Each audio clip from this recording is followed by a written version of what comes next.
Video में explain करने जा रहा हूं हडूप इकोसिस्टम। तो हडूप इकोसिस्टम के अंदर बहुत सारे डिफरेंट कंपोनेंट्स आते हैं।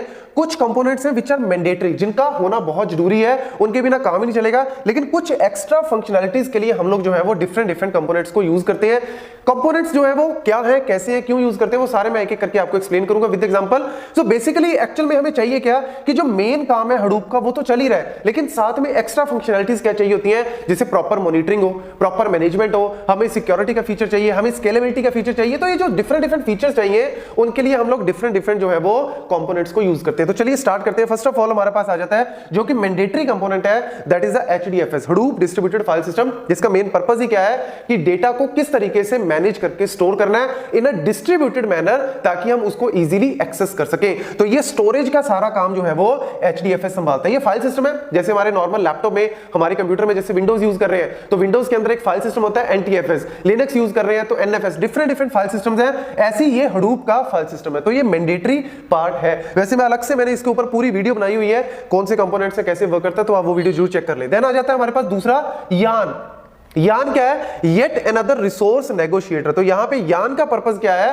एक्चुअल में यान को समझाने से पहले मैं थोड़ा सा मैप रेड्यूस के बारे में बता दूं। मैप रेड्यूस एक्चुअल में क्या है? डेटा प्रोसेसिंग के लिए यूज किया जाता है, क्योंकि डेटा हमने डिस्ट्रीब्यूटेड वे में रख दिया, तो हमें एक ऐसा कंपोनेंट चाहिए जो डेटा को पैरेलली एक्सेस कर सके और उसको प्रोसेस करके आउटपुट में कन्वर्ट करे। तो मैप रेड्यूस उस पर्पस के लिए यूज किया जाता है। लेकिन जब हडूप का पहला वर्जन आया 1.0, तो हडूप का जो ये मैप रेड्यूस का फीचर था, जिसमें क्या था, डेटा प्रोसेसिंग, कि डेटा को कैसे प्रोसेस करना है और साथ ही साथ रिसोर्सेज को कैसे मैनेज करना है, रिसोर्सेज को कैसे मैनेज करना है। तो वो सारे पर्पस जो थे वो मैनेजमेंट का और डेटा प्रोसेसिंग का, वो इसी का था, मैप रेड्यूस का। लेकिन बाद के वर्जन में उन्होंने क्या किया कि मैप रेड्यूस के ऊपर बहुत सारे जो है वो हमने काम ला दिए, तो उसकी वजह से हुआ क्या, ये स्लो होता गया, डेटा बढ़ता गया, ये स्लो होता गया। तो इसलिए इसको निकाल दिया यहां से और इसको निकाल के अलग से कंपोनेंट बना दिया, दैट इज यान। तो यान का पर्पस क्या है कि कैसे रिसोर्सेज को मैनेज करना है, कैसे जॉब्स को शेड्यूल करना है, वो सारा काम जो है वो अब यान देखता है। आप सिंपल से एग्जांपल से समझ सकते हो, जैसे अपना लैपटॉप है, तो हमारे लैपटॉप में जो सीपीयू है वो एक तरह से आप कह सकते हो मैप रेड्यूस है। हमारे लैपटॉप में जो ऑपरेटिंग सिस्टम है, जैसे विंडोज है, लिनक्स हम यूज करते हैं, वो क्या है, एक तरह से यान है। हमारे लैपटॉप में जो फाइल सिस्टम हम लोग यूज कर रहे हैं, विंडोज के अंदर ही जो आती है, जैसे ऑपरेटिंग सिस्टम के अंदर ही आती है हमारे, तो लेकिन अगर आप लेट्स से एनटीएफएस यूज कर रहे हो, एनएफएस यूज कर रहे हो, तो वो आपकी एक तरह से जो फाइल सिस्टम है वो इसका काम हो गया। तो ये आप इस एग्जांपल से इसको समझ सकते हो। तो ये तीनों पर्पस आपको पता लगे कि मैंडेटरी पोर्शन है। उसके बाद आ जाती है कहानी आपकी फ्लूम एंड स्कूप की। अब ये दोनों क्या है, डेटा कलेक्शन के लिए यूज किए जाते हैं, डेटा इंजेक्शन के लिए यूज किए जाते हैं। जैसे एग्जांपल के तौर पे वही लैपटॉप वाला एग्जांपल ले लो। आप लैपटॉप यूज कर रहे हो, आप अपना कंप्यूटर यूज कर रहे हो, उस लैपटॉप में, कंप्यूटर में डेटा कहां से आता है, डेटा कहां से इनपुट होता है, आप डाउनलोड कर रहे हो, पेन ड्राइव से डाल रहे हो, कोई एक्सटर्नल हार्ड ड्राइव से डाल रहे हो, ऐसे ही आता है ना डेटा, तो वो बोलते हैं डेटा इंजेक्शन, डेटा का आना, आपके सिस्टम में आना। तो यहां पे आपके सिस्टम में, हडूप के सिस्टम में डेटा कहां से आ रहा है, इन दो कंपोनेंट से आ रहा है, एक फ्लूम है जी और एक स्कूप है। स्कूप जो है वो है स्ट्रक्चर्ड डेटा के लिए और फ्लूम जो है वो है अनस्ट्रक्चर्ड या सेमी स्ट्रक्चर्ड डेटा के लिए। मतलब आप माई सीक्वल की कोई एप्लीकेशन यूज कर रहे हो, सीक्वल सर्वर को यूज कर रहे हो, ओरेकल को यूज कर रहे हो, तो वो स्ट्रक्चर्ड डेटा को जनरेट करता है। अब उस स्ट्रक्चर्ड डेटा को मुझे हडूप के अंदर लेके आना है, एचडीएफएस के अंदर लेके आना है, तो मैं किसको यूज करूंगा, स्कूप को। ऐसी एचडीएफएस से मुझे लेके जाना है सीक्वल सर्वर के अंदर, माई सीक्वल के अंदर, किसको यूज करूंगा, स्कूप को। लेकिन अब आज के टाइम पे तो हम अनस्ट्रक्चर्ड डेटा से ज्यादा डील कर रहे हैं, फोटोज, वीडियोस, लाइव स्ट्रीमिंग हम लोग कर रहे हैं। तो जहां पे लाइव स्ट्रीमिंग आ गई, स्ट्रीमिंग डेटा आ गया, जहां से कंटीन्यूअसली डेटा आ रहा है, लॉग फाइल्स आ रही हैं, तो वहां पे फ्लूम जो है वो हेल्प करता है। तो flume unstructured data streaming, collectively जो डेटा रियल टाइम डेटा आ रहा है उसके लिए जो है वो हम फ्लूम को यूज करते हैं और ये स्ट्रक्चर्ड डेटा के लिए यूज किया जाता है। तो ये मेन यहां पे फंड आ गया। देन एचबेस। एचबेस क्या है, कॉलम जो है, कॉलम वे से हम डेटा को यहां पे स्टोर करते हैं। होता क्या है, जनरली जो हमने रिलेशनल डेटाबेस डीबीएमएस में हम लोग पढ़ते हैं कि अगर मुझे डेटा को स्टोर करना है तो पहले स्ट्रक्चर बनानी पड़ती है, पता है ना, टेबल बनाते हैं, क्रिएट टेबल, टेबल नेम, वो सारी रोज एंड कॉलम्स बनाते हैं, फिर डेटा को स्टोर करते हैं। यहां पे ऐसा फंडा नहीं है, यहां पे कोई रिस्ट्रिक्शन नहीं है कि पहले स्ट्रक्चर बनाओ फिर डेटा। ये कहता है डेटा लाओ और बिना किसी स्ट्रक्चर के स्टोर करो, इसलिए यहां पे यूज करते हैं नो सीक्वल का कॉन्सेप्ट। और यहां पे ये जो एचबेस है ना, ये एक्चुअल में कॉलम ओरिएंटेड है। ये था रोज में डेटा को स्टोर करते थे आरडीबीएमएस में, यहां पे कॉलम्स की फॉर्म में। ये लिया हुआ है गूगल का जो बिग टेबल प्रोजेक्ट था, उसी को ये आगे मॉडल करके इसको स्पेशली डिजाइन किया हुआ है ताकि लार्ज अमाउंट ऑफ डेटा को स्टोर कर सके। देन क्लाउड इरा। अब यहाँ पे देखो हमारे पास ये सारे फीचर्स आगे कि यार डेटा को प्रोसेस करता है, मैनेजमेंट करता है, डेटा को स्टोर करता है, किस वे में डेटा को स्टोर करना है कॉलम्स की फॉर्म में वो भी पता लग गया, डेटा आ कहां से रहा है वो भी पता लग गया।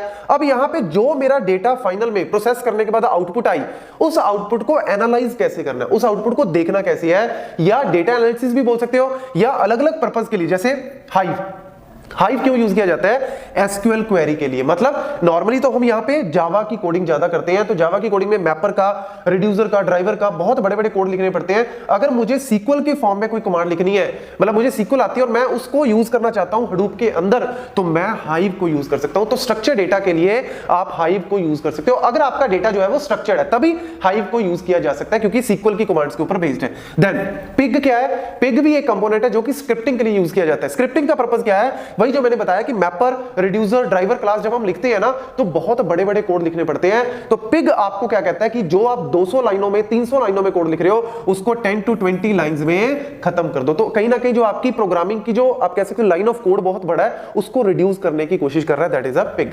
देन ऐसी इंपाला भी यूज किया जाता है। ऐसी एक आ जाता है हमारे पास माहौट। ये क्या है, माहौट क्या है, मशीन लर्निंग के एक डिफरेंट लाइब्रेरीज है जिनके अंदर all the machine learning algorithms are there. तो अगर मैं कुछ ऐसी एप्लीकेशन बनाना चाहता हूं बेस्ड ऑन हडूप की, वहां पे मशीन लर्निंग को मुझे यूज करना है, तो मैं अपाचे माहौट का वहां पे यूज करूंगा। माहौट क्या होता है, देखो ये जो हम यूज करें ना हडूप वगैरह, इनमें जो इसका आपने अगर सिंबल देखा हो तो सिंबल क्या है इसका, एलिफेंट। माहौट क्या है, ये हिंदी का वर्ड है जो एलिफेंट को चलाता है, ऊपर बैठ के एलिफेंट को चलाता है। तो ये एक्चुअल में माहौट जो है वो वही काम कर रहा है कि आपने अपने सिस्टम को स्केलेबल करना है, मशीन लर्निंग की फीचर उसमें डालने हैं, तो माहौट को वहां पे यूज किया जाता है। देन क्लाउड इरा।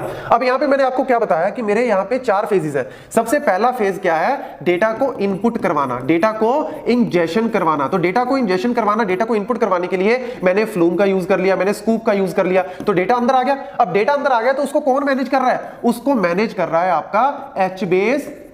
एचबेस क्या है, किस वे से डेटा को आप स्टोर करो, what is the model of that data, तो वो आपने एचबेस में डिफाइन कर दिया। और एक्चुअल में मैनेज कौन कर रहा है, वो आपका मैनेज कर रहा है एचडीएफएस। तो उसने सारे डेटा को डिस्ट्रीब्यूटेड फॉर्म में रख दिया। अब उस डेटा को करना क्या है, उस डेटा को करना है प्रोसेस। तो वो प्रोसेस कौन कर रहा है, मैप रिड्यूस कर रहा है। वैसे अब तो और भी आ गया, अब तो आपका स्टॉर्म आ गया, इवन स्पार्क आ गया, जो कि मैप रिड्यूस से भी 100 टाइम्स फास्टर है। तो वो मैं आपको फर्दर पढ़ाऊंगा। तो ये डेटा प्रोसेसिंग के लिए। अब इसने कुछ आउटपुट जनरेट की, उस आउटपुट को प्रॉपर वे से एनालाइज करना है, प्रॉपर वे से देखना है, डेटा को विजुअलाइज करना है, टेबल्स की फॉर्म में जो डेटा आया या कोई भी रॉ डेटा मेरे पास आया उसको मेरे को प्रॉपर्ली दिखाना है। तो एनालिसिस के लिए मैं डिफरेंट जैसे पिग हो गया, इंपाला हो गया, माहौट हो गया, ये सारे हम लोग यहां पे यूज करें। और फाइनली यूजर जो है, यूजर यहां पे जो बैठा है, यूजर अपने डेटा को कैसे डालेगा और उसने डेटा को कैसे देखेगा, सर्च कैसे करेगा इतने बड़े सिस्टम में, क्योंकि हडूप का जो क्लस्टर्स है बहुत बड़े हैं, तो वो सर्च कैसे करेगा।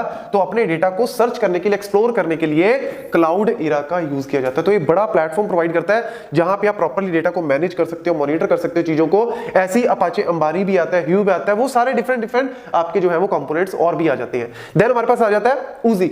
ऊजी का पर्पस क्या है, बेसिकली वर्क फ्लो का काम करता है, जॉब्स को शेड्यूल करना। जैसे आपके पूरे सिस्टम में अगर मुझे अलार्म डालना है, क्लॉक डालना है कि कौन सी जॉब किस टाइम पे हो, कितने टाइम में कंप्लीट होनी चाहिए, ऑटोमेशन करनी है कि यार शाम को 5 बजे ये जॉब एग्जीक्यूट होनी चाहिए, तो उस चीजों को मैं ऊजी के थ्रू एग्जीक्यूट कर सकता हूं। देन आ जाता है जू कीपर। जू कीपर मतलब नाम से पता लग रहा है ना कि आपके पास एलिफेंट है, पिग है, ये सारे हैं, इन सारों को मैनेज कौन कर रहा है, जू कीपर। तो ये जू कीपर हुआ है एक बहुत बड़े लेवल पे, अगर मुझे चीजों को मैनेज करनी है तो जू कीपर। यहां पे आपको थोड़ी सी कंफ्यूजन हो सकती है कि सर यान भी तो वही कर रहा था, वो भी तो वही रिसोर्सेज को मैनेज कर रहा था, और जू कीपर भी वही काम कर रहा है, प्रॉपर मॉनिटरिंग कर रहा है, प्रॉपर जो है वो मैनेजिंग कर रहा है। आप इसको इससे समझ सकते हो कि अगर मुझे एक लैपटॉप को मैनेज करना है तो एक तरह से आप यान को यूज कर सकते हो। अगर आपको बहुत बड़े हडूप के डिफरेंट इकोसिस्टम्स को कंबाइन करके रखा हुआ है, बहुत बड़े क्लस्टर्स हैं, तो बहुत बड़े क्लस्टर्स में आप जू कीपर को यूज कर सकते हो। मतलब जैसे नॉर्मल लैपटॉप में हम लोग विंडोज को यूज करते हैं तो वो वहां पे प्रॉपर्ली वर्क कर रहे हैं, लेकिन अगर मैं सर्वर लेवल पे बात करूं जहां पे डिफरेंट यूजर्स, हजारों लाखों यूजर एक्सेस कर रहे हैं,